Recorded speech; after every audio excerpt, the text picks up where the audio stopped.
How do you run from bombs when all your borders are sealed off? In the Gaza Strip, a small stretch of land blockaded off with concrete walls and barbed wire fences and whose last remaining border crossings have been shut, survival is increasingly a game of chance. It's insane and brutal. I can't believe they're doing this to the whole population.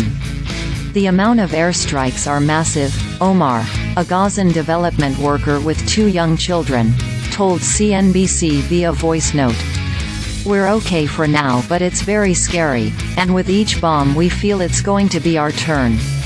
Omar asks that only his first name be used out of concern for his family. Without bomb shelters, people try to hide in hallways, away from windows, in schools, or even in the street alongside piles of rubble. But those spots aren't safe either, Palestinians in Gaza say.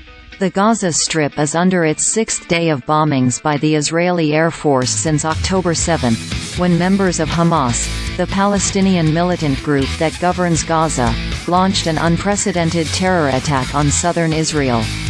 The highly coordinated assault killed more than 1,200 people, wounded 2,800, and saw Hamas take some 150 hostages, both civilians and soldiers, in what has been called Israel's 9/11. Since that day, Israeli officials have vowed to obliterate Hamas using any means necessary as the group continues firing rockets at Israel. But some of the tactics, which are incurring an already dramatic civilian cost, are classified as war crimes under the Geneva Convention, human rights groups warn. The Israeli hostages are meanwhile still trapped in Gaza, an act by Hamas the UN has also condemned as a war crime. The organization has also strongly condemned the brutal crimes committed by Hamas, and the deliberate and widespread killing of innocent civilians. Israel on Monday ordered a total siege of Gaza, cutting off the water, food and electricity for its 2.2 million residents. On Wednesday, its only power plant ran out of fuel. At the time of writing, the Palestinian Health Ministry reports that more than 1,500 people in Gaza have been killed with 6,600 injured. The public water supply has completely run out, Omar said.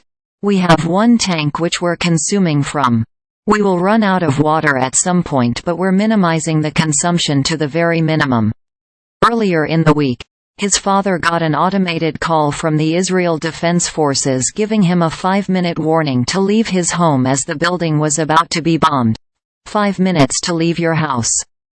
You can have a final look and that's it, Omar recounted, sending photos over WhatsApp of an apartment building reduced to a mountain of gray debris. This is my family's house, the house of all my childhood memories. On Friday, the IDF issued a 24-hour deadline for the 1.1 million residents of northern Gaza to evacuate to the south, with Israel expected to launch a large-scale ground offensive in pursuit of Hamas. The UN